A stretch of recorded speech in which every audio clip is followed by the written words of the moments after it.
ప్రియులారా, గడిచిన దినంలో మనం మత్తయి సువార్త 27వ అధ్యాయము 44వ వచనం వరకు నేర్చుకోవటం జరిగింది.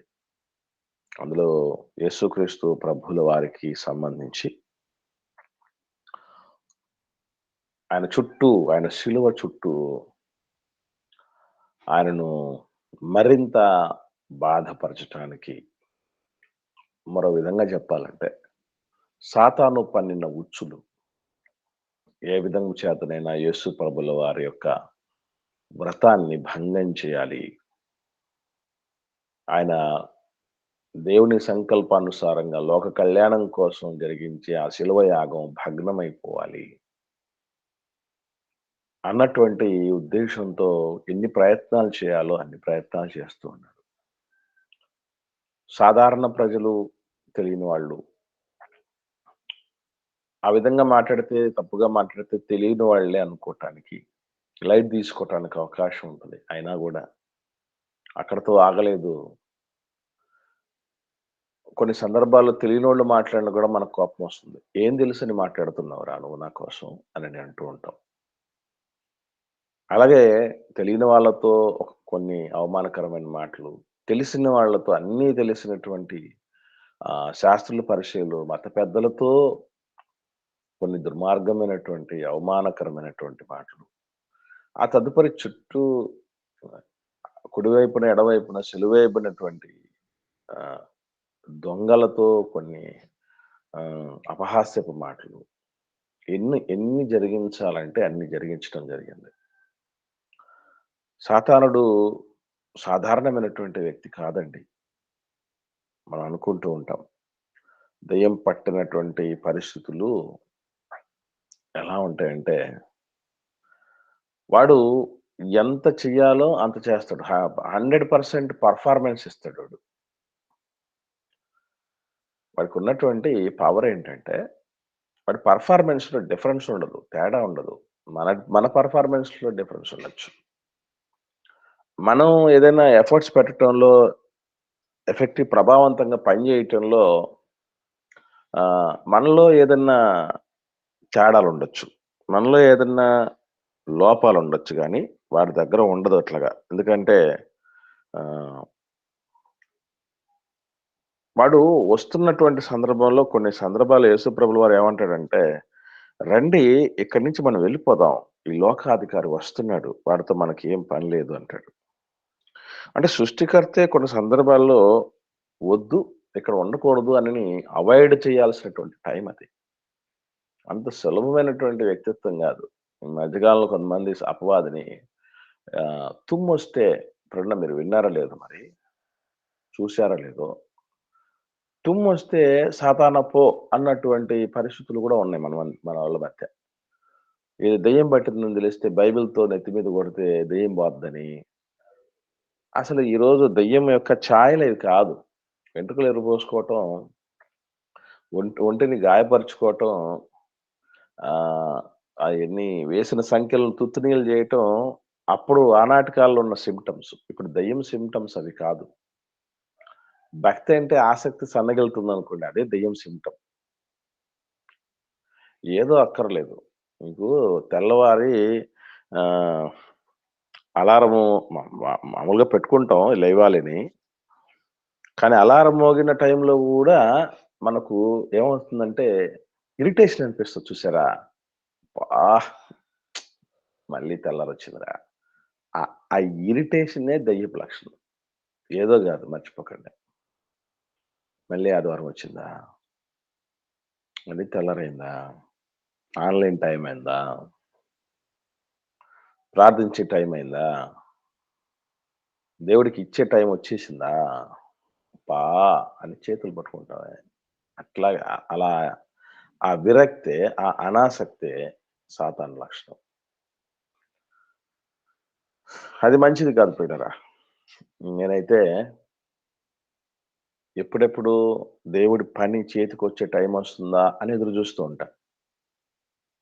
ఎందుకంటే దేవుడి సన్నిధిలో గడిపినటువంటి క్షణాలట ఎన్ని రెట్లు గొప్పవట? 1000 రెట్లు. 1000 రెట్లండి. 1000 దినములు. ఒక దినం 1000 దినాల కంటే శ్రేష్టమైనదంటండి. కాబట్టి ఈరోజు మనం తెలుసో తెలియకో పనికిరానిటువంటి పనులకి నాశనం చేసుకుంటూ ఉంటాం సమయాన్ని. కానీ వాటన్నిటికంటే శ్రేష్టమైన సమయం ఇది.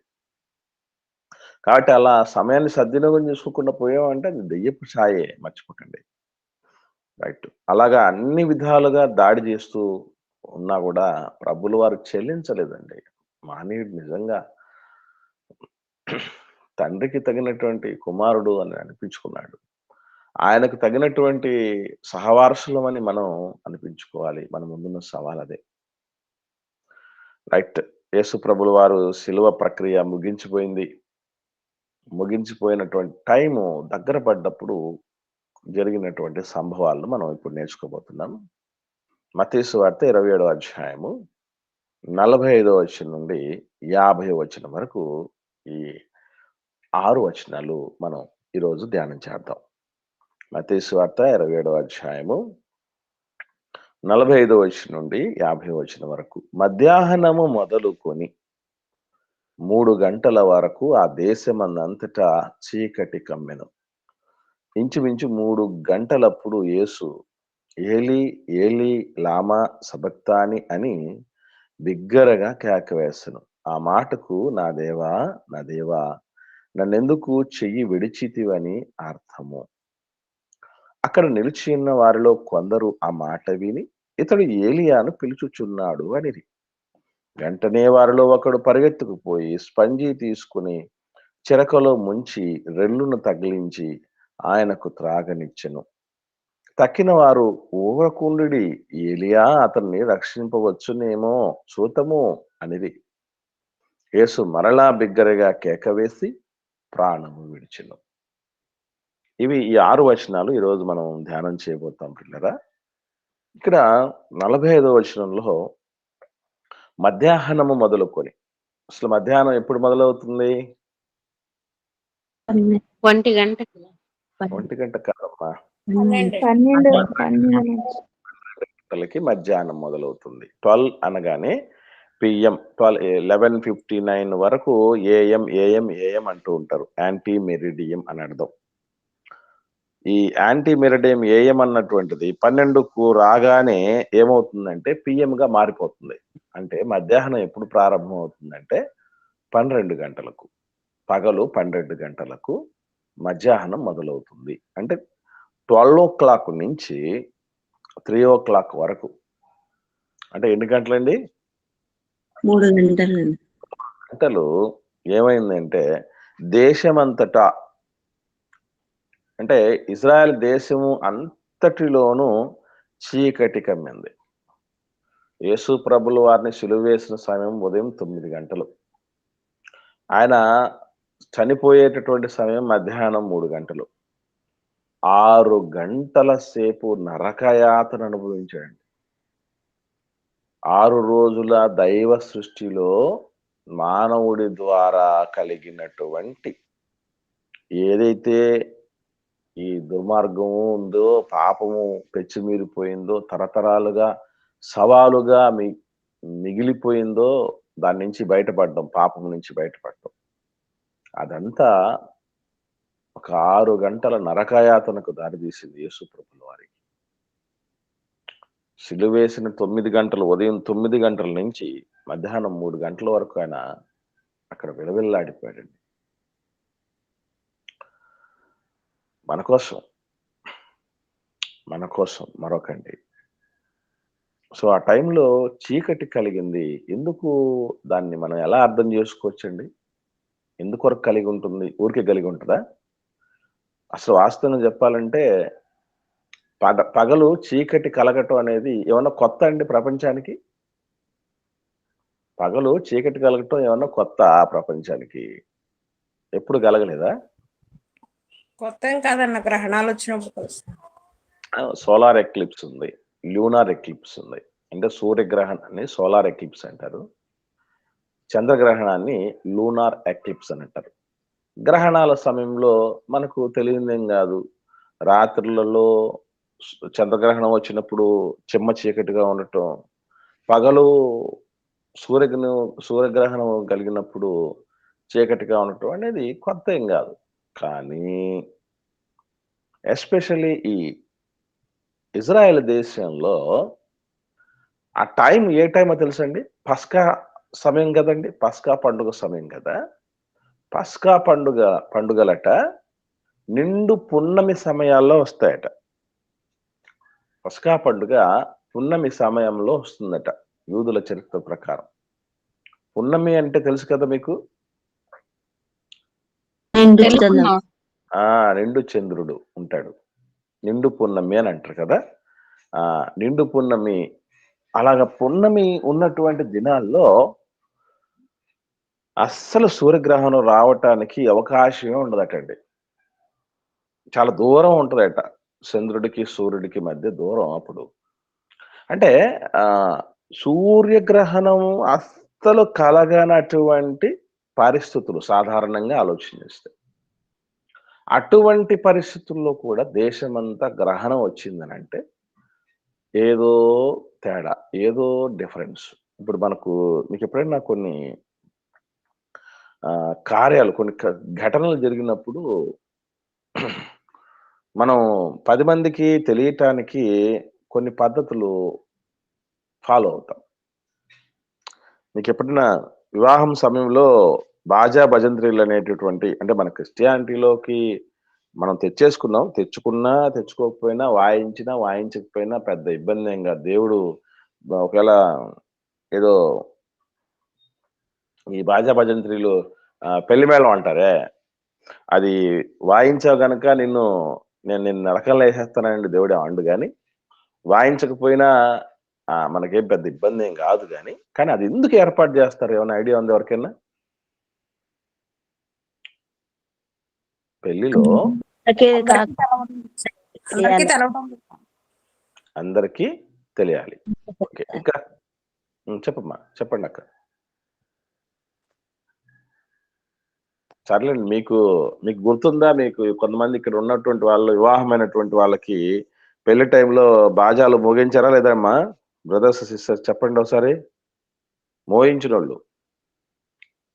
గుర్తుంది కదా మీకు?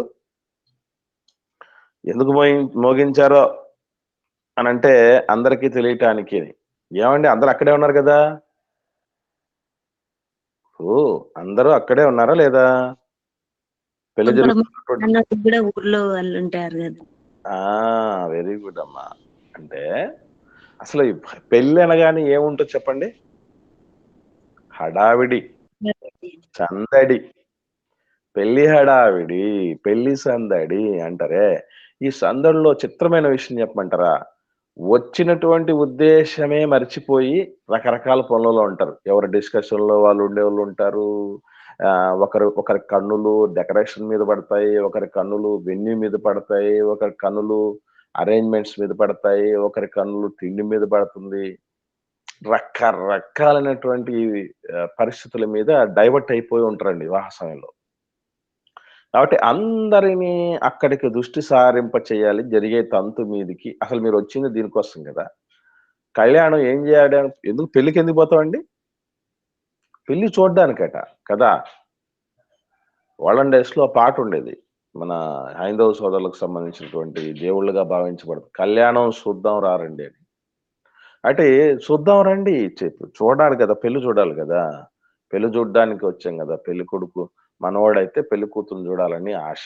పెళ్లి కూతురు మన పిల్లయితే పెళ్లి కొడుకు ఎట్టుంటాడో చూడాలని ఆశ. ఆ పెళ్లి తంతు చూడాలని అనుకుంటూ వచ్చాం గదా మనం అందరం. కాబట్టి ఆ తంతుకు అసలైనటువంటి దానికి అందరిని అలర్ట్ చేయటానికి భజంత్రీలు. అందుకే ఎక్కడెక్కడ ఉండేవాడంతా ఎవరితో మాట్లాడుతున్నాడు దాని మీద దీని మీద డైవర్ట్ అయినటువంటి వాడందరూ ఎప్పుడైతే ఈ ఈ ట్రంపెట్స్ వచ్చేస్తాయి, ఈ మోగుతాయి బాజాలు, వెంటనే అందరూ అలర్ట్ అయిపోతారు. టైం వచ్చేసింది అనుకుంటారు. అలాగే మీకు విషయం తెలుసో తెలీదో, వన్స్ అపాన్ ఎ టైమ్ ఒక మనిషి చనిపోయినప్పుడు కూడా ఏం చేస్తూ ఉండేవాళ్ళు చెప్పండి? తీసుకెళ్ళేటప్పుడు శవాన్ని శ్మశాన వాటికి తీసుకెళ్ళేటప్పుడు ఏం చేసేవాళ్ళండి? బ్యాండ్ మేళంతో తీసుకొని పోతాంటారు. బ్యాండ్ మేళం తీసుకెళ్ళిపోతారు. ఇంకా ఇప్పుడు ఇంకొక కొత్త లేటెస్ట్ ట్రెండ్ వచ్చింది. ఐడియా ఉందా ఏమని? తారాజువులు వేస్తున్నారు. తారాజువ్వలు అంటే మన సిస్టరు కోస్టల్ ఏరియాకి సంబంధించినటువంటి సిస్టర్ కాబట్టి తారాజువ్వలని మాట్లాడడం జరిగింది. మన వైపు అయితే ఏం చెప్తాం చెప్పండి? టపాసులు. టపాసులు పేలుస్తాం కదా! ఎందుకు ఆ టపాసులు చేస్తారో తెలుసండి? అది కూడా సమాజానికి విషయం తెలియపరచటానికే. అంటే ఒక పుట్టుక జరిగినప్పుడు మనం ఒక పెళ్లి కోసం బాజాలు వేసినట్టు, లేకపోతే తారాజువ్వలు చావుకు చేసినట్టు, పెళ్లి టైంలో అసలు అందరికీ అలర్ట్ చేసేది వేరే వాళ్ళు కాదు. ఆ పుట్టినోళ్ళే అలర్ట్ చేస్తారు. ఎట్లా అలర్ట్ చేస్తారు? ఎలా అలర్ట్ చేస్తారండి? పుట్టినోళ్ళు పుట్టినప్పుడు. ఏమ్మా? ఏడ్చి అప్పటిదాకా ఆ భూమి మీదకి ఆ స్వరం ఇప్పుడు వినుండం మనం. ఫస్ట్ టైం ఏడవకపోయినా ఏం చేస్తారు? సిస్టర్స్, నర్సులు ఏం చేస్తారండి? కొట్టి ఏడిపిస్తారు. గిచ్చి గాని ఏడిపిస్తారు. అది నేనొస్తున్నాను ఈ లోకానికి అని ఒక సిగ్నల్ అది కదా! యేసు ప్రభుల వారు లోకరక్షకుడిగా, సృష్టికర్తగా ఒక బృహత్తరమైనటువంటి కార్యము నెరవేర్పు దిశగా ఈ లోకంలోనికి వచ్చేవాడు. ఎస్పెషల్లీ ఇస్రాయేల్ దేశంలో ఉన్నటువంటి వాళ్ళకు సాక్షార్థంగా ఇప్పటికీ చాలా మంది అంటూ ఉంటారు. నీ యేసు ప్రభువుకి సొంత దేశంలోనే గుర్తింపు లేదయ్యా. 20% కూడా లేరండి క్రిస్టియన్స్ మనకు ఇజ్రాయెల్ దేశంలో. తెలుసా మీకు? ఎక్కువ ఇప్పటికీ జుడాయిజం అంటారు. జుడాయిజం అంటే అర్థం ఏంటంటే యూద మతానికి ఉన్నటువంటి పేరు. దానికి ప్రారంభించింది, స్థాపించింది ఎవరనే చరిత్ర చెప్తుంది. అలాగే మనం ఆలోచన చేస్తే మోజెస్ గారు, అంటే మోషే గారు. ఇస్లాం సోదరుల పరిభాషలో అయితే మూసా అంటారు ఆయన్ని. మూసా అన్న, మోజెస్ అన్న, మోషే గారన్న ఇదంతా కూడా ఒకటే పేరు. సో ఆయన స్థాపించినటువంటి మతం పేరు జుడాయిజం అని అంటారు. ఆ జుడాయిజాన్ని ప్రాక్టీస్ చేస్తున్నటువంటి వాళ్ళు ఉన్నారు. ఇప్పటికీ మెస్సియా వస్తారని వాళ్ళు ఎదురు చూస్తూ ఉన్నారు, ప్రేయర్ చేస్తూ ఉన్నారు. కొంతమంది ఈ మెజారిటీ జ్యూస్. అంటే వాళ్ళు నమ్మకపోతే నిజం కాకుండా పోద్దా? అది నేను అడుగుతున్న ప్రశ్న. నిజం నమ్మితే నిజం అండి ఎవరన్నా? నమ్మితేనే నిజమా? ఉంటే నిజమా? ఏది నిజం? నిజం. నమ్మితే నిజం, నమ్మకపోతే నిజం కాదు. నమ్మితేనే నిజం అని మనం అనుకున్నటువంటి, మనం వేసుకున్న క్యాలిక్యులేషన్స్, మనం పెట్టుకున్నటువంటి కొలతలవి. దేవుడు పెట్టింది కాదు కదా! నేను సూర్యుడు ఉన్నాడని నమ్మనండి అంటాడు. నమ్మకపోతే లేడండి సూర్యుడు. ప్రాణం ఉందని నేను నమ్మనండి అన్నాడు అనుకోండి ఎవడన్నా. ప్రాణం ఉందని నేను నమ్మనండి, ఎందుకంటే నేను ఎప్పుడు ప్రాణాన్ని చూడలేదు కదా అని అన్నాడు అనుకోండి. నువ్వు నమ్మనంత మాత్రం చేత ప్రాణం లేకుండా పోయిందా? తెలివి లేని ఆలోచనలు చేసి ఎంతో మందిని భ్రష్టు పెట్టించే వాళ్ళు లోకంలో ఉన్నారు, గుర్తుపెట్టుకోండి. యూద దేశం, ఇశ్రాయేల్ దేశం అంతా కూడా ఈ టైంలో గ్రహణం రావాల్సిన ఆవశ్యకత లేదు, స్కోపు అవకాశమే లేదే. ఎలా వచ్చింది, ఎందుకు వచ్చింది అని ప్రజలు ఆలోచన చెయ్యాలి. అందుకే దేవుడు అది చేశాడు. ఎందుకంటే యేసు ప్రభుల వారు నేను లోకానికి వెలుగు అన్నాడు. వెలుగు పోతోంది, ఇప్పుడు వెలుగు ఆరిపోతోంది, అదృశ్యం కాబోతోంది, చీకటి వచ్చేసింది. అంటే మంచి పోయింది, మంచికి ముగించబడే టైం వచ్చేసింది, ప్రపంచానికి బ్యాడ్ టైం మొదలవుతుందని చెప్పడానికి చీకటి పడినటువంటి పరిస్థితులు దేశమంతా దేవుడు కల్పించాడంటే ఎందుకు ఇలా? మీకు విషయం తెలుసో తెలియదండి. ఎప్పుడైనా స్వతంత్ర దినోత్సవం రోజు, రిపబ్లిక్ డే రోజు కొందరు మహనీయులు పుట్టారు. రేపు జగ్జీవన్ రామ్ జయంతి వస్తుంది, హాలిడే, పబ్లిక్ హాలిడే. అలాగే అంబేద్కర్ జయంతి వస్తుంది 14వ తారీఖు, అది పబ్లిక్ హాలిడే. ఎందుకు ఇలాంటి దినాలు? మనకు గుడ్ ఫ్రైడే కూడా ఉంది కదా ఈ మాసంలోనే. యాదృచ్ఛికంగా ఈ మాసం నన్ను దేవుడు ఈ లోకంలోని తీసుకుని వచ్చిన రోజే గుడ్ ఫ్రైడే వస్తుంది. ఇప్పుడు ఇలాంటివన్నీ ఎందుకు ఒక హాలిడే ఇస్తారో ఏమైనా ఐడియా ఉందా ఎవరికైనా? ఎందుకు హాలిడే ఇస్తారు? వారు గొప్పవారు అన్నట్లు ఓకే అక్క. ఇంకా వారిని గుర్తు చేసుకోవడం. వాస్తవంగా చెప్పాలంటే మనం మామూలుగా ఒక మంచి వ్యక్తినో మంచి కార్యాన్నో జ్ఞాపకం చేసుకోకుండా ఉండటానికి కారణాలు ఏంటంటే మన బిజీనెస్ కదా.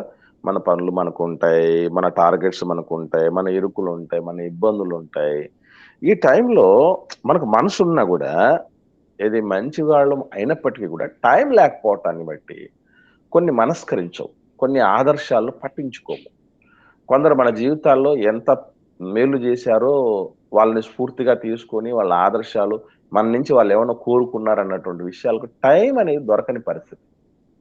సో మనకు టైం అనేది దొరకాలి, వాళ్ళ గురించి కాస్త కూస్తో ఆలోచించాలి అన్నటువంటి ఉద్దేశంతో మనం చేసే పనులకు హాలిడే ఇచ్చి, అలాగే జాబ్ హోల్డర్లు అయితే ఆ రోజు కూడా జీతం ఇచ్చి, అవునా కాదా? రేపు సెలవు ఉంది కదా, ఉందండి మాకు. ఎల్లుండి సెలవు ఉంది, 5వ తారీఖు. మాకు జీతం ఇస్తారు ఆ రోజు. ఉద్యోగస్తులకు జీతం ఇస్తారు, జీతం ఇచ్చి ఇంట్లో కూర్చోబెడతారు.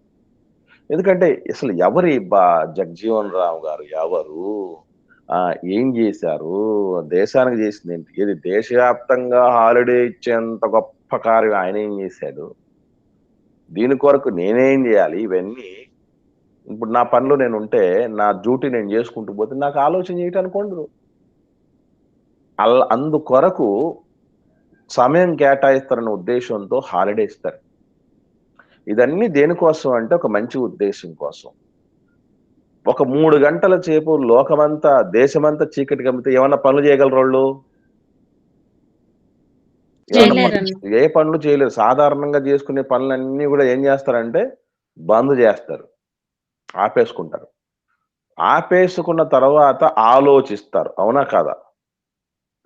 ఎందుకంటే ఈ ఈ టైము, ఈ పస్కా టైంలలో చరిత్రలో ఎన్నడూ కూడా సూర్యగ్రహణం జరగలేదు. అది సాధారణమైనటువంటి గ్రహం కాదు. ఏం జరుగుతోంది, ఏమైంది, ఖచ్చితంగా మనిషి ఆలోచన చేస్తారు. ఆలోచనకు రావాలి.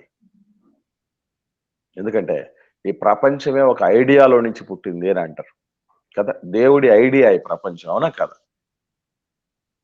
ప్రపంచం, ఈ లోకం అంతా దేవుని ఆలోచన. కాబట్టి ఆలోచన కలగాలి, దృష్టి సారించగలగాలి జరుగుతున్న ఘటనల వైపు. ఎందుకంటే ఎవడి బిజీలో ఉన్నాడు. ఒకవైపు సిలువ ఘట్టం జరుగుతూ ఉంటే అందరూ అక్కడ వచ్చి ఏమన్నా కాన్సన్ట్రేట్ చేస్తున్నారు అనుకుంటున్నారా? దేవుడు కొన్ని కార్యాలు జరిగించాడంటే దాని వెనక ఆయన బుద్ధి జ్ఞాన బాహుళ్యములు ఎంతో గంభీరములు. దేశవ్యాప్తంగా ఉన్నటువంటి వాళ్లకు 3 గంటల సేపు వాళ్ళ పనులన్నీ ఆపించేయాలి, ఆలోచింప చేయాలంటే సూర్యగ్రహణం కలగజేయాలి. అందుకే చేశాడు. ఎన్ని చేసినా మారని వాళ్ళు మారటమే లేదు, గమనించండి. స్కూల్లో మాకెప్పుడూ ఒక బాధ ఏంటంటే, ఎన్ని చేసినా చదివేవాడు చదువుతాడు, ఎన్ని చేసినా చదివేవాడు చదువుతాడు, చదవడు ఎప్పుడు చదవడు. అలా దేవుడు ఎన్ని ప్రయత్నాలు ఇచ్చి, ఎన్ని అవకాశాలు ఇచ్చినా, ఎంత ఆదరించినా, ఎంత ప్రేమ కురిపించినా గ్రహించే వాళ్ళే గ్రహిస్తారు, బాగుపడే వాళ్ళే బాగుపడతారు, లబ్ధి పొందే వాళ్ళే లబ్ధి పొందుతారు. ఆ పొందని వాళ్ళు కఠినాత్ములు ఎన్ని చేసినా కూడా టెస్ట్. చెవిటోడి ముందు శంఖం ఊదినట్లు. మార్చరీలో శవం ముందుకి సువార్త పరిచయం సునాదం వినిపిస్తే ఏం లేచి నిలబడుతుందండి అది? అలా పరిస్థితి ఉంటారు, అది మంచిది కాదు. అందులో స్పందనలు ఉండాలి. స్పందన చాలా ముఖ్యమైనదంటే, అందుకొరకే ఆ స్పందనలు రావాలన్న ఉద్దేశంతోనే దేవుడు ఈ కార్యానికి పూనుకోవటం జరిగింది. ఇకపోతే 46వ వచనంలో యేసు ప్రభుల వారు అంటూ ఉన్నాడు 3 గంటల సమయంలో. ఏమని అంటే, ఏలీ ఏలీ లామా సబక్తాని అని.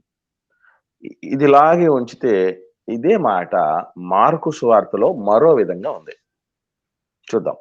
15వ అధ్యాయం మార్కు సువార్త 33, 34 వచనాలు చూడండి. ఇప్పుడు ఈ మాటకి మార్కు సువార్తలో ఉన్న మాటకి ఏంటి డిఫరెన్స్ ఏంటో మీరు కనిపెట్టి చెప్పాలి. మధ్యాహ్నము మొదలుకొని 3 గంటల వరకు ఆ దేశమంతటను చీకటి కమ్మెను. చదవండి అక్క. 3 గంటలకు యేసు ఏలోయి ఏలోయి లాబా సబక్తాయని బిగ్గరగా కేక వేసెను. ఆ మాటకు నా దేవా నా దేవా నన్ను ఎందుకు చేయి విడిచితివని అర్థము. ఇప్పుడు ఈ 2 మాటల్లో ఇప్పుడు 7 మాటల మీద యేసుప్రభుల వారు శిలువ మీద పలికిన 7 మాటలకు సంబంధించినటువంటి వర్గీకరణ మనకు అర్థం కావాలి. ఏమండి 7 మాటలు ఏ ఏ పుస్తకంలో ఏ ఏ మాటలు ఉన్నాయి? ఎవరికైనా ఐడియా ఉందా? ఎన్నెన్ని మాటలు ఉన్నాయని? ఐడియా ఉంటే 4 చెప్పేసేయండి. సువార్తల్లో ఉన్నాయన్న. ఏమ్మా? 4 సువార్తల్లోనూ ఉన్నాయన్న. ఇప్పుడు ఫస్ట్ పాయింట్ ఇనిషియల్ గా తెలుసుకోవాల్సింది ఏంటంటే 4 సువార్తలు అనకూడదమ్మా, 4 సువార్త పత్రికల్లో ఉన్నాయనాలి. ఎందుకంటే సువార్త అనేది అంతా ఒకటి. 4 సువార్త పత్రికల్లో ఉన్నాయి. సో సువార్తలు వేరు, సువార్త పత్రికలు వేరు. ఓకేనమ్మా? చిన్న డిఫరెన్స్ క్లారిఫికేషన్ తీసుకోండి. 4 సువార్త పత్రికల్లోనూ యేసుప్రభుల వారి శిలువ మీద పలికిన 7 మాటలు ఉన్నాయి. ఒకటి నంబర్ 1. తర్వాత మరి ఏ పత్రికలో ఎన్నెన్ని మాటలు ఉన్నాయి? లూకా సువార్తలో 2 ఉన్నాయన్న, యోహాను సువార్తలో 3 ఉన్నాయన్న, ఓకేమ్మా. మత్తయి సువార్తలో లూకా సువార్తలో నేను చెప్తానమ్మా. ఓకే, నేను 3 ఉండాలన్న, 3 ఉన్నాయన్న. ఓకేమ్మా, నేను చెప్తాను వినండి దయచేసి. మత్తయి సువార్తలో, మార్కు సువార్తలో ఒకే ఒకటి ఉంది. అది ఇదే ఇప్పుడు దాకా మనం చదివామే, ఏలి ఏలి లామా సబక్తాని అనే మత్తయి సువార్తలోను, ఏలోయి ఏలోయి లామా సబక్తాని అనే మార్కు సువార్తలోను ఈ ఒకే ఒక మాట 2 సువార్త పత్రికల్లో ఉన్నాయి. 7 మాటల్లో ఒక్క మాట 2 సువార్త పత్రికల్లో ఉంది. ఇంకా మిగిలిన 6 మాటలు 3 లూకా సువార్తలో ఉన్నాయి, 3 యోహాను సువార్తలో ఉన్నాయి.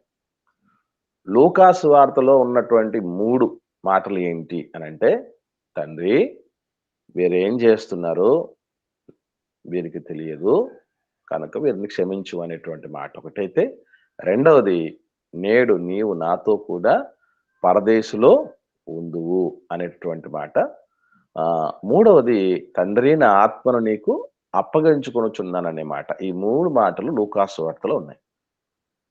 యోహాను సువార్తలో ఉండేటటువంటి మాట మూడవ మాట, అంటే తల్లికి అమ్మా ఇదిగో నీ కుమారుడు, ఇదిగో నీ తల్లి అని చెప్పినటువంటి మాట, దప్పిగొనుచున్నాను అనేటువంటి మాట, సమాప్తమైనది అన్నటువంటి మాట. ఈ 3 మాటలు యోహాను సువార్త పత్రికలు కనపడతాయి. ఓకే, ఇవి ముందుగా మనకు తెలుసుకోవాల్సిన క్లాసిఫికేషన్ ఒకటి. రెండవ విషయం ఏంటంటే, మత్తయిలో ఏలి అన్నటువంటి మాట కనబడి మార్కులో ఏలోయి అన్న మాట కనబడుతుందంటే ఎందుకు ఆ డిఫరెన్స్ ఎందుకు అనుకుంటున్నారు?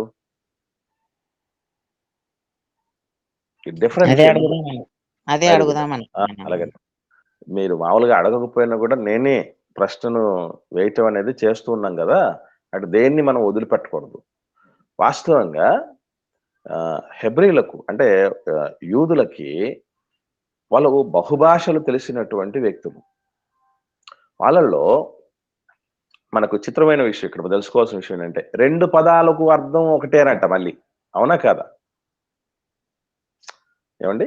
ఆ మాటకు నా దేవా నా వదిలిపెట్టావంటే ఇక్కడ బేసికల్లీ తెలుసుకోవాల్సిన ప్రాథమికంగా తెలుసుకోవాల్సిన విషయం ఏంటంటే, ఏలి అన్న ఏలోయి అన్న అర్థం ఏంటి?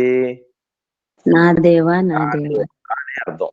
ఓకే, ఇప్పుడు ఒకటే అర్థం వచ్చి పదాలు వేరై ఉంటే మనం ఏం అర్థం చేసుకోవాలి చెప్పండి? భాషలు వేరైనా పదార్థం ఒకటి. అది భాషలు వేరై ఉండాలి అంతే.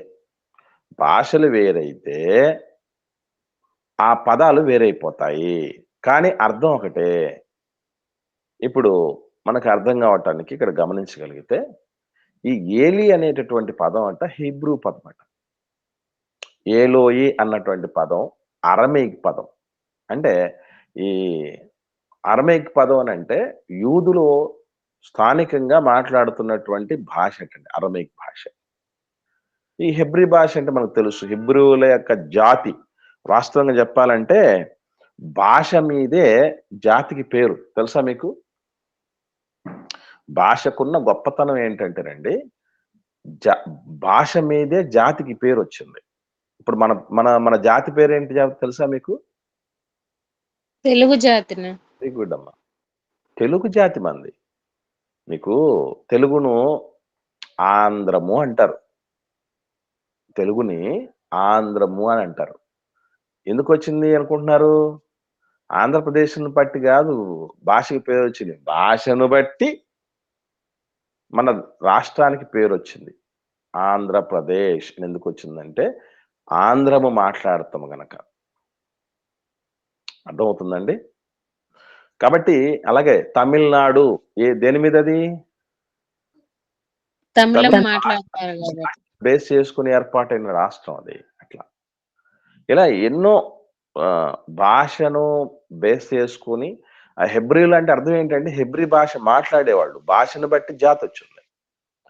అలా హెబ్రీయులుగా ఉన్నటువంటి మన అబ్రహాము గారు ఎవరు అంటే హెబ్రీయుడు.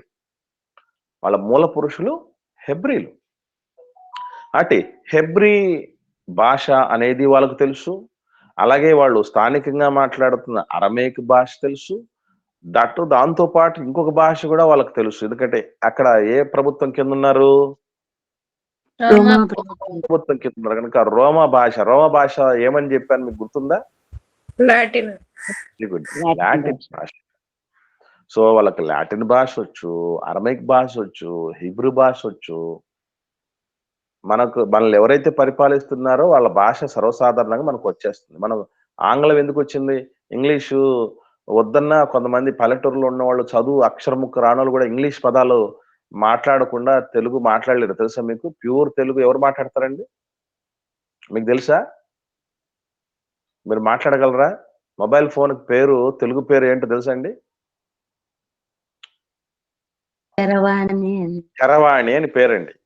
ఇప్పుడు చరవాణి అన్నారనుకోండి ఎవరన్నా, ఆ చరవాణి నాకు ఇట్లు ఇవ్వండి అన్నారనుకోండి, వాణి తెలుసు కానీ మాకు చరవాణి తెలియదు అంటారు. అంటే అచ్చ తెలుగు పదాలు మనకి ఇప్పటికీ చాలా తెలియదండి. అందుకే మనం అడ్జస్ట్ అయిపోతున్నాం చాలా. ఎందుకంటే దాని ప్రభావం 250 సంవత్సరాలు పరిపాలించారు కదా ఆంగ్లేయులు. అసలు అక్కడ కూడా దేని మీద వాళ్ళకి పేరు వచ్చింది ఆంగ్లేయులని? ఆంగ్లం మాట్లాడతారు బేస్ కాబట్టి. చేసు అది అదనమాట. ఓకే. సో ఇంగ్లీష్ వాళ్ళు అంటారు కదా. ఏంటి ఇంగ్లీష్ వాళ్ళు అంటే? ఇంగ్లీష్ మాట్లాడే వాళ్ళు అని అర్థం. ఇంగ్లీషు మాతృభాషగా కలిగినటువంటి వాళ్ళు అని అర్థం.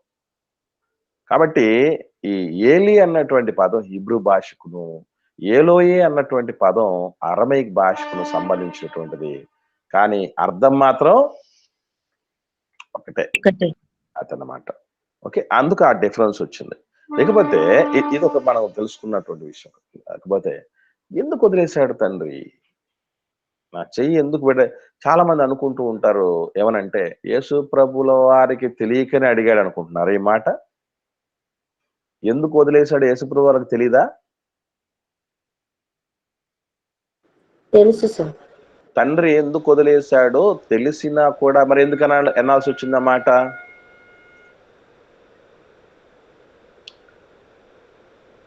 ఎందుకు అనాల్సి వచ్చింది? వారికి అర్థం అవ్వాలని అని ఉంటాడేమో. అది కాదమ్మా. ఇప్పుడు వాస్తవంగా చెప్పాలంటే ఇప్పుడు అమ్మో నాన్నో ఎవరో ఒకరు మనం నిద్రపోతున్నప్పుడు లేకపోతే మనం ఇంట్లో ఉన్నప్పుడు మనం వదిలేసి వెళ్ళిపోయి ఉంటారు పని మీద. వదిలేసి వెళ్ళిపోయి మరి తిరిగి వచ్చినప్పుడు ఇంట్లో ఉండే కూతురో కొడుకో మనల్ని అడుగుతారు ఏమని? ఎందుకు వదిలేసిపోయావనండి. అంటే ఆ మాటకు అర్థం ఏంటి? ఇంకో పాట తీసుకెళ్ళలేదని. ఇంకొంచెం దగ్గరకు వచ్చారమ్మా. మీరు లేకుండా నేను ఉండలేను అని. అంతే కదా అర్థం? మీ సహవాసంలో నేను ఉండాలి కదా మమ్మీ డాడీ, నన్ను ఎందుకు వదిలేసిపోయారు అంటే ఎందుకు వదిలేసావు అనే మాటకు ఏదో లిటరల్ గా మనకు తెలియదు అన్నటువంటి సెన్స్ ఒకటే కాదండి. తెలుసుకోవాల్సిన విషయం ఏంటంటే ఆ సహవాసం, ఆ ఇంటిమసీ, ఆ ఆ స్నేహం, ఆ సఖ్యత, ఆ బాండింగ్ మనకు అర్థం కావాలి. యేసు ప్రభుల వారు ఎప్పటి నుంచి ఉన్నాడు తండ్రితో అంటే నిత్యత్వంలో నుంచి ఉన్నాడు. ఈ సృష్టి పుట్టక ముందు నుంచి తండ్రి దగ్గర ఉన్నటువంటి వాడు కదా. ఆ టైంలో గాని, భూమి మీదకి వచ్చినటువంటి టైంలో గాని, అలాగే ఆ కొద్ది సమయం తర్వాత గాని ఎప్పుడు ఎడబాట్లేదు. తండ్రి కుమారుల మధ్య వాళ్ళ బాండింగ్ చాలా అద్భుతమైనటువంటి బాండింగ్. వాళ్ళ మధ్య ఉన్నటువంటి ఆ ర్యాపు అద్భుతమైనటువంటి ర్యాపు. అలాంటి అనుబంధాల మధ్య పెనవేసుకున్నటువంటి ఆ తండ్రి బిడ్డలు ఒక్క కారణాన్ని బట్టి ఎందుకు వదిలిపెట్టబడ్డాడు, ఎందుకు వదిలేశాడు తండ్రి తెలుసు. ఎందుకంటే బైబిల్లో ఒక మాట ఉంది. కొరింథీయులకు రాసిన 2వ పత్రిక 5వ అధ్యాయము చివరి వచనం. అపోస్తలుడైనటువంటి పౌలు గారు కొరింథీయులకు రాసిన 2వ పత్రిక 5వ అధ్యాయము చివరి మాట 21వ వచనంలో చదవండి. ఎందుకు ఆయన ఎందు దేవుని నీతి అట్లు పాపమెరుగని ఆయనను మన అమ్మ, కోసము పాపముగా చేశాను. ఎందుకనగా మనము ఆయన యందు దేవుని నీతి అగునట్లు పాపమెరుగని ఆయనను మన కోసము పాపముగా చేసెను. అంటే ఏమైపోయాడు అంటే పాపం ఎరుగని వాడే, పాపము ఎరుగని వాడే. కానీ మనందరి దోషాలు, పాపాలు ఆయన మీద మోపబడి ఉన్నాయి. లోక పాపములు మోసుకొని దేవుని కరెక్ట్ గా మోసుకొని పోయే టైం వచ్చేస్తుంది. ఆ టైంలో పాపం ఎరుగని ఆయన పాపముగా మారాడు. ఇప్పుడు దేవుడు పరిశుద్ధుడు కదా తండ్రి. ఆ పరిశుద్ధుడు చెయ్యి పట్టాలంటే కేవలం బిడ్డ అయితే మాత్రమే కాదు, ఆ బిడ్డ పరిశుద్ధుడైతేనే ఆయన చేయబడతాడు దేవుడు. నోట్ దిస్ పాయింట్, మర్చిపోకండి. కాబట్టి ఆయన దగ్గర దుష్టత్వానికో లేకపోతే ఈ దోషానికో పాపానికో చోటు లేదు. అందుకు వదిలేశాడు. ఆ విషయం యేసుప్రభుల వారికి తెలుసు. కానీ ఆ చిన్ని ఎడబాటు జస్ట్ తుది శ్వాస విడిచినంత వరకేనండి, అంతే, దట్స్ ఇట్. యేసుప్రభుల వారు ప్రాణం విడిచేంత వరకే ఎడబాటు. ఆ కొద్ది సమయపు ఎడబాటు కూడా తట్టుకోలేకపోయాడే యేసుప్రభుల వారు. తండ్రి అంటే ఎంత ప్రేమ అండి ఆయనకి. ఇక్కడ అందరూ ప్రభు దగ్గరే ఆలోచన చేస్తారు, ఆగిపోతారు. కానీ నిజంగా తండ్రి అయిన దేవుడికి ఆయన ఎంత ఆపుకున్నాడనండి. ఆ ప్రేమను ఆ మాటల్లో మనం వర్ణించలేం. ఎందుకనంటే యేసుప్రభు అన్న బాధపడ్డట్టు కనబడుతుంది.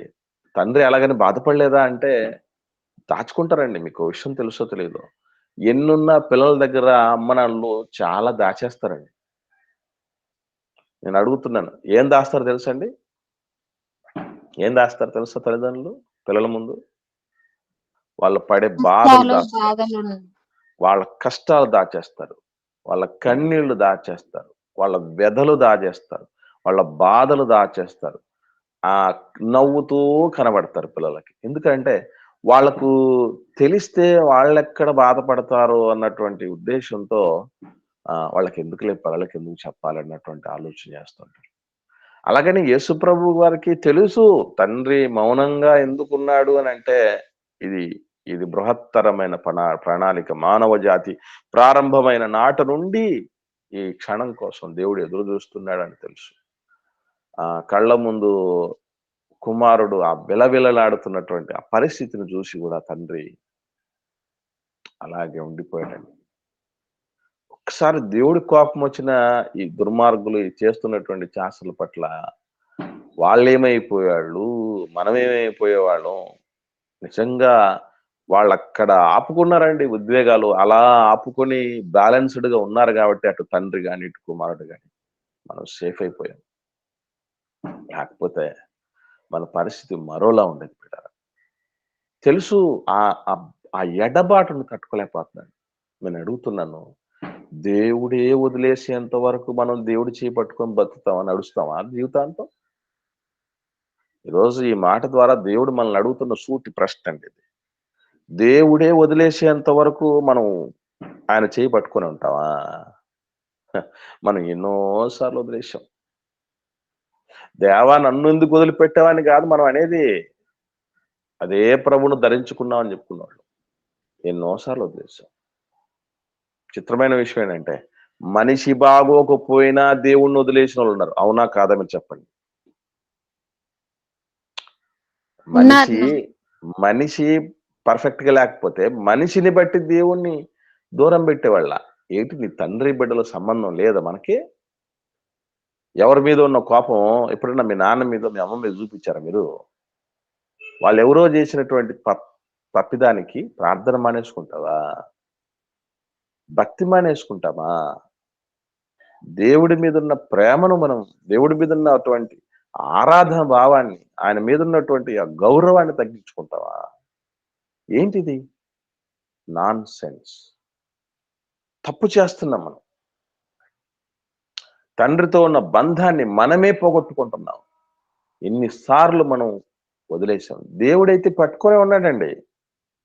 దేవుడు పట్టుకున్నా ఆయన చెయ్యిని వదిలేసి తీసుకెళ్ళిపోతే దేవుడు ఏం చేయలేడండి.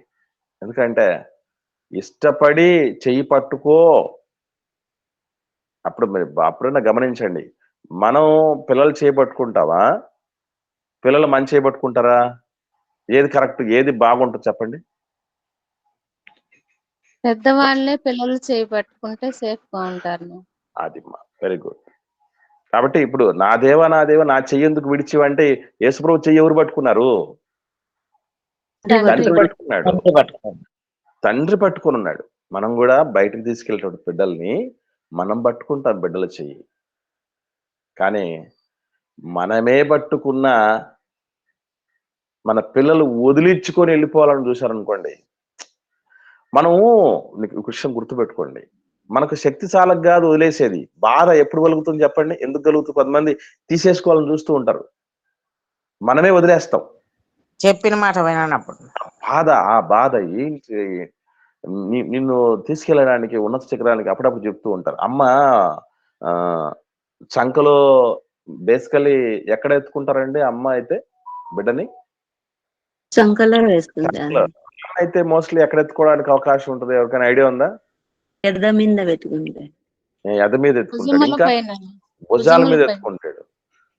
ఎందుకట అంటే నేను చూస్తున్న ప్రపంచాన్ని కంటే, నాకు కనబడుతున్న ప్రపంచం కంటే ఎక్కువ నువ్వు చూడాలి అన్న ఉద్దేశంతో నాన్న అక్కడ ఎత్తుకుంటాడని చెప్తారు చాలా మంది. విన్నారే మాట? నేను చూస్తున్న ప్రపంచం కంటే నువ్వెక్కువ చూడాలరా, నువ్వెక్కువ తెలుసుకోవాలనే ఉద్దేశంతో అక్కడ ఎత్తుకుంటాడు భుజాల మీద నాన్న.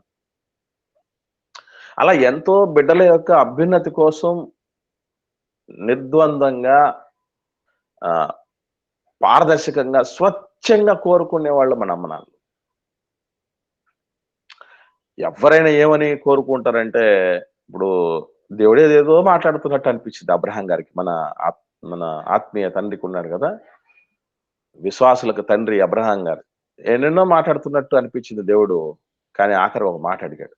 ఏమనంటే, దేవా ఇస్మాయిల్ నీ సన్నిధిలో బ్రతకను ఆశీర్వదించయ్యా అన్నాడు. అడదగిడి ఎక్కడికి వచ్చేసింది దృష్టి అంతా? కొడుకు మీదకి వచ్చేస్తుంది. మనం కూడా మీకు ఆఖరిగా ఒక కోరిక ఏమన్నా ఉంటే చెప్పండి అంటే ఏం చెప్తాం చెప్పండి? ఒకే కోరిక ఉంది, దాన్ని కోరుకోండి అన్నాను. ఏమని కోరుకుంటాం? మా బిడ్డలకు మంచి భవిష్యత్తు ఇవ్వండి అని. అంతే, ఇంకా అంతకు మించి మనం ఏం కోరం. మనం అసలు ఇప్పటిదాకా ఇంట్లో ఇరుకులున్నా, ఇబ్బందులున్నా, కుటుంబ సమస్యలున్నా, భర్త బాగాలేకపోయినా, భార్య బాగాలేకపోయినా, నిత్యము పుట్టడు కష్టాల్లో ఉన్న ఎవరిని చూసుకొని బతుకు ఉంటారు తెలుసండి? కేవలం బిడ్డల కోసం కదా, కేవలం బిడ్డల కోసం. అలా బిడ్డలను అంతగా మనం ప్రేమిస్తూ ఉన్నా కూడా వాళ్ళు వదిలేసుకొని వెళ్ళే పరిస్థితి ఉంటే దాంతో బాధపడి మనం వదిలేస్తాం. లేకపోతే మనం అట్లాగే పట్టుకుని ఉంటే ఎవడండి తీసుకెళ్ళడానికి, వదిలిపెట్టుకుని వెళ్ళడానికి? ఎంతటోళ్ళైనా కూడా అమ్మనాన్నలకి కిందే కదా. కానీ మనకై మనం వదిలేస్తే పరిస్థితి ఎందుకు వచ్చిందంటే, నా ప్రేమను గుర్తించలేదే, నా త్యాగాన్ని గుర్తించలేదే, నేను దేనికోసం ప్రాకులాడుతున్నానో గుర్తించలేదే నీ బాధ అమ్మనాన్నలకు ఉంటుంది. మనం వదిలేసుకొని పోతున్నాం. ఎన్ని సందర్భాలు మనం అనుకున్నది జరగకపోతే వదిలేయలేదు, మనకు అవమానం జరిగితే వదిలేయలేదు, దేవుని ప్రజలుగా ఉన్నటువంటి వాళ్ళు ఎవరో మోసం చేస్తే దేవుడి మీద కోపంతో మనం వదిలేయలేదు, దేవుడు అడుగుతున్న ఒక ప్రశ్న, యేసు ప్రభులాగే దేవుడే వదిలేంత వరకు మనం ఆయన దగ్గర ఉండాలనుకుంటాం. అసలు శక్కం అవుతుంది. ఆ ఎడబాటు కాస్త వస్తేనే విలవిల్లాడిపోయే పరిస్థితి ఉంటుంది మనకి. ఎప్పుడైనా మీరు చూసారు, ఏదన్నా ఆదివారం ఆరాధనలు రాకపోతే కొంతమందిని చూస్తూ ఉంటాం. వాళ్ళు ఎంత ఉన్నా మంచి మాంసం తెచ్చుకొని తింటూ ఉన్న బంధువులు వస్తారు, మిత్రులు వస్తారు, కుటుంబ సభ్యులు వస్తారు, అన్నీ ఉంటాయి. అయినా వాళ్ళు బాధలో ఉంటారు. ఏదో అని ఇది పోగొట్టుకున్నాం అనుకుంటూ ఉంటారు. ఏమైంది అని అంటే కొంతమందికి అసలు చెప్పరు కూడా చెప్పరు. ఏం లేదులే అంటారు. ఎందుకంటే చెప్తే ఏ తిక్కల వాళ్ళు పిచ్చోళ్ళు అనుకుంటారని. కొంతమంది అయితే దగ్గరైన వాళ్ళకి చెప్తారు, అరే ఈరోజు నేను ఆరాధనకు వెళ్ళలేకపోయాను, మిస్ అయిపోయాను. మీకు ఇప్పుడు నాకు అనిపిస్తుందా? ఏదో ఆన్లైన్కి వెళ్ళలేకపోయాను, లేట్ అయిపోయింది, ఏం జరిగింది తెలుసుకోవాలి, ఆరాధనకు లేట్ అయిపోయింది, అసలు రాలేకపోయాను, తెలుసుకుందాం ఏమైనా అనిపిస్తుందా మనకి ఎప్పుడన్నా? అభిమాన హీరో సినిమాకు ఒకప్పుడు మనం పోయి ఉంటాం కదా, కాస్త ఒక 5 నిమిషాలు అయింటది సినిమా మొదలయ్యి, ఆ పక్కన కూర్చున్నవాడిని మానానే పెట్టాం మనం. ఏమంటూ ఉంటాం? ఎంతసేపు అయింది సినిమా స్టార్ట్ అయ్యి, ఏం జరిగింది, హీరో ఎంట్రీ అయిందా, ఫస్ట్ పాట అయిందా, ఫస్ట్ ఫైట్ అయిందా, ఎట్లా ఉన్నది? వాడి ప్రాణం తీసేస్తాడు ముందు వచ్చినటువంటి వాడి ప్రాణం. ఏ రోజైనా సంఘానికి లేట్ వెళ్ళి పక్కన కూర్చొని ఏమేం జరిగాయి, ఎవరు ప్రేయర్ చేశారు, ఎవరైనా ఏ పాటలు అయిపోయాయి, వాక్యం ఏమైపోయింది, ఆరాధన వర్తమానం ఏమైనా, ఇవన్నీ మనం అడుగుతాం. అసలు అమ్మయ్యా సగం అయిపోయింది, ఇంకా మిగిలిద్దే సగమే అని అనుకొని ఊపిరి పీల్చుకునే వాళ్ళు కొంతమంది. అది ఆసక్తి లేకపోవటం. ఏమండి, ఆ వెలితి మనకు ఉందా, అనిపించిందా? యేసుప్రభుకి అనిపించింది, అది మన ప్రభుకి అనిపించింది. ఎంతకాలం ఉన్నావు కదా తండ్రితో, కాసేపు ఉండలేవా అనేటటువంటి పరిస్థితి. అంటే నా వల్ల కాదు అన్నాడు ప్రభు. మరి మనకెంత అవుతుంది ఆయన ధరించుకున్నారు చెప్తున్నాళ్ళు? దేవుడి ఊసే లేకుండా, దేవుడి ఆలోచన లేకుండా, భక్తి భావమే లేకుండా, ప్రార్థనా జీవితం లేకుండా, సంఘ సహవాసమే లేకుండా ఎంతకాలం మనం గడిపేసి ఉంటాం, లైఫ్ తీసుకుంటాం. ఎవరికి నష్టం దాని వల్ల అనేది మనం ఆలోచన చేయాలి. పిల్ల 47వ వచనం చూద్దాం. మత్తయి సువార్త 27వ అధ్యాయం 47వ వచనం. నిలుచున్న వారిలో ఈ మాట యేసుప్రభుల వారు అన్న తర్వాత ఏమనుకున్నారంటే, ఏలియాని పిలుస్తున్నాడు అనుకున్నారట. ఏలియాని పిలుస్తున్నాడు. ఎందుకంటే ఇలా వాళ్ళు అనుకోవటానికి కూడా కారణం ఏంటంటే, మలాకి గ్రంథం 4వ అధ్యాయం 5వ వచనంలో దేవుడు మాట చెప్తాడు, నేను ఏలియాని పంపిస్తాను అని చెప్పిన ఏలియా ఎవరండి? బాప్తిస్మ యోహాను గారు. అంటే దేవుడు ఏమన్నా పునర్జన్మలను ప్రోత్సహిస్తున్నాడా? అంటే ఏలియా యొక్క శక్తియు ఆత్మయు కలిగిన వ్యక్తి తప్ప, దేవుడు ఒక మనిషిని భూమి మీద పుట్టించిన తర్వాత మళ్ళీ అదే మనిషిని మరలా పుట్టించటం జరగదు. ఎందుకంటే మనుషులు ఒక్కసారి మృతి పొందాలి, ఆ తర్వాత ఇంకొక జన్మ ఎత్తాలి అని దేవుడు చెప్పలే. ఆ తర్వాత ఏముందన్నాడు? తీర్పు ఉంది అన్నాడు. కనుక ఏలియా మళ్ళీ వస్తాడు అని అంటే ఏలియాని మళ్ళీ పుడతాడని కాదు. ఏలియా లాంటి వ్యక్తిత్వం, ఏలియా గారు లాంటి మనస్తత్వం, ఏలియా గారు లాంటి స్వభావం, ఏలియా గారు లాంటి తెగింపు కలిగినటువంటి వ్యక్తి పడతాడు అని అలా వచ్చేసాడు. ఎందుకంటే ఆ రోజు పాత నిబంధనలో వచ్చిన ఏలియా కూడా ఎవరైతే అణిచివేయబడుతున్నారో వాళ్ళను విడిపించటానికి వచ్చాడు. ఆహాబు రాజు, ఎలిజబెత్, మన యెజబెలు, వీళ్ళ యొక్క అణిచివేతల నుండి దేవుడి సమాజాన్ని రక్షించటానికి ఆ రోజు వచ్చాడు. అలాగే కొత్త నిబంధనలో ఏలియాగా పిలువబడినటువంటి బాప్తిస్మ యోహాను గారు కూడా రోమా ప్రభుత్వపు సంఖ్యల నుంచి, బానిసత్వం నుంచి విడిపించటానికి ఆయన ఒక విప్లవాత్మకమైనటువంటి వ్యక్తిగా రావటం జరిగింది బాప్తిస్మ యోహాను గారు. ఇప్పుడు యేసు ప్రభును కూడా విడిపించడానికి ఏలియా వస్తాడేమో. ఎందుకంటే ఇప్పటికీ చాలా మందికి వాళ్ళకు కూడా మెస్సియా కోసం ఎలా ఎదురు చూస్తున్నారు, ఏలియా వస్తాడన్న దానికోసం కూడా ఎదురు చూస్తున్నారు. వీళ్ళందరూ వచ్చి అయిపోయింది, ఏదో పుణ్యకాలం గడిచిపోయి ఎంతో కాలం అయిపోతూ ఉన్నా కూడా అది రాబోతుంది అని అనుకుంటే ఎంత మూర్ఖత్వం. అలా ఏలియా వచ్చి సంస్కరిస్తాడు, అనగదొక్కబడిన వాటిని కాపాడతాడు అన్నటువంటి ఆ సెన్స్ తో వీళ్ళు ఏలియా వస్తాడేమో, వచ్చి కాపాడుతాడేమో, దేవుడు చెప్పాడు కదా అనేది వాళ్ళు మనస్కరించడం జరిగింది. సో ఈ క్రమంలోనే ఒక లింక్ లేనటువంటి, సంబంధం లేనటువంటిది అన్నటువంటి రీతిగా అనిపించిన మాట అవుతుంది.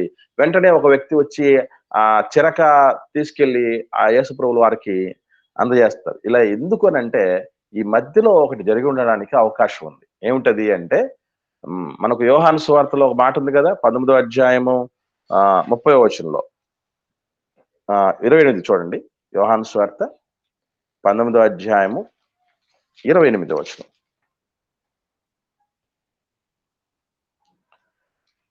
అటు తర్వాత సమస్తమును అప్పటికి సమాప్తమైనదని యేసు ఎరిగి లేఖనము నెరవేరునట్లు నేను దప్పిక గొనుచున్నానెను. యేసుప్రభుల వారు అదేమ్మా వెంటనే ఒక వ్యక్తి తీసుకుని వచ్చి చిరక అందిస్తాడు. అంటే ఈ మధ్యలో ఏం జరిగింది అన్నటువంటి విషయం మత్తయ్య గారు మెన్షన్ చేయలేదు. ఏం జరిగిందంటే నేను దప్పికొనుచున్నాను అనే మాట అన్నాడు. అనగానే వాడు ఆ దప్పిక తీర్చేటువంటి మాట, ఆ పని చేయటం జరిగింది. నిజంగానండి ఆ పని చేయటం చాలా, ఎందుకంటే ముందటి రోజు నుంచి తీర్పులు, రాత్రంతా నిద్రలేనటువంటి పరిస్థితులు, సిలువ మోసినటువంటి పరిస్థితులు, మరుసటి దినం ఉదయం నుంచి సిలువ వేసిన సందర్భాలు ఎక్కడే కానీ ఏమీ ఆయనకు అందించలేదండి. ఆ చిరక పుచ్చుకున్నటువంటి వరకు మాత్రమే. అది యేసుప్రభుల వారికి ఎంత తెప్పరిల్లే పరిస్థితి, ఎంత ఊరట చెందే పరిస్థితి వచ్చి ఉంటుందో మనకు చెప్పనక్కర్లేదు. దప్పిగొన్న వానికి చల్లని నీళ్లు ఎట్లుంటాయి? ఎప్పుడన్నా మనం ఎండకు తిరిగి వచ్చి ఇంటికి వచ్చిన తర్వాత చల్లని నీళ్ళు ఇస్తే మొత్తం బాటిల్ ఎత్తేస్తే బాటిల్ అంతా తాగేస్తారు. వాళ్ళకి అది తెప్పరల్ల చేసినట్టు చేస్తుంది. యేసుప్రభుల వారిని కూడా ఇలాగ ఈ చిరక తెప్పరల్లనట్టు చేసింది. మిగిలినటువంటి మాటలన్నీ కూడా కంప్లీట్ చేసి కార్యాలన్నీ ముగించడానికి అది ఉపకరించింది. నేను దప్పికొనుచున్నాను. లేఖనం ఇంకా దేవుడు యేసుప్రభు విషయంలో నెరవేర్చవలసినవి ఉన్నాయి. ఆ నెరవేర్చవలసిన దానికి ఆయనకు కొంచెం శక్తి కావాలి. ఇంకా ఆ విధంగా దాన్ని పొందుకోవటం అనేది జరిగింది. తదుపరి 49వ వచనంలో తక్కిన వారు ఊరకుండి ఏలియా అతన్ని రక్షించవచ్చునేమో చూద్దామనేది. దీనికి ఇలా మాట్లాడడానికి 2 రకాల కారణాలు ఉండొచ్చు. మొట్టమొదటిది మనం అనుకున్నట్టు ఏలియా కోసం యూద సమాజం ఎదురు చూస్తుంది కదా, కాబట్టి అనగదొక్కబడినటువంటి వాళ్ళని విడిపించడానికి వస్తాడేమో అనే పాజిటివ్ సెన్స్ ఒకటి. రెండవది యథావిధిగా అందరూ అవమానపరిచినట్లు, అవహేళన చేసినట్లు వస్తాడేమో చూద్దామని వ్యంగ్యంగా యేసుప్రభుల వారిని అన్నటువంటి కారణమై ఉండొచ్చు. ఇలా జరుగుతూనే ఉన్నాయి. యేసుప్రభు తుది శ్వాస విడిచేంత వరకు చుట్టూ జరుగుతున్నాయి ఎన్నో అవమానాలు. 50వ వచనానికి వస్తే యేసు మరలా బిగ్గరగా కేక వేసి ప్రాణం విడిచెను. ఈ కేక వేసే సమయంలోనే ఆ కేక ఏమై ఉంటుందంటే, మనం లూకాసు వార్తలో చివరి మాట ఏమిటంటే, తండ్రి నా ఆత్మను నీకు అప్పగించుకొనుచున్నాను, సమాప్తం అయిపోయింది, పనంతా ముగించబడింది అని. వాస్తవంగా ఈ కేకకు ఉన్న పేరేంటంటే విజయోత్సవ కేకట. ఎందుకంటే అన్ని పనులన్నీ ముగించేశాను, ఇక మిగిలింది నా పునరుత్థానమే, నా మరణం తర్వాత పునరుత్థానం ఉంది. ఎందుకంటే నేను మరలా దాన్ని తీసుకున్నట్లు నా ప్రాణం పెట్టుచున్నాను అన్నాడు. ఎందుకు పెడుతున్నాడు ప్రభు అంటే తిరిగి తెచ్చుకోవటానికే. కాబట్టి ఆ విజయం దిశగా నేను సాగుతున్నాను గనక అది విజయపు కేకట. కాబట్టి ఏ రోజైనా మనం అట్టి కేకను వేసే కన్ను మూయగలగాలి. క్రీస్తు ఏ విధము చేతనైనా మృతుల్లో నుంచి పునరుత్థానం కలగాలని పౌలు గారు నిరీక్షించినట్లు మనం కూడా ఆ రీతిగానే సిద్ధపడాలి. కనుక ప్రియులారా, ఇది ఈ 27వ అధ్యాయం మత్తయి సువార్త ఈ 50వ వచనం వరకు ఉన్నటువంటి విషయాలు. తదుపరి విషయాలు మనం మరుసటి దినాల్లో మనం నేర్చుకునే ప్రయత్నం చేద్దాం. ఎవరికైనా ఏమైనా సందేహాలు ఉంటే దయచేసి అడగండి, లేని పక్షాన ఒకరు ప్రార్థన చేయండి, ముగించుకుందాం.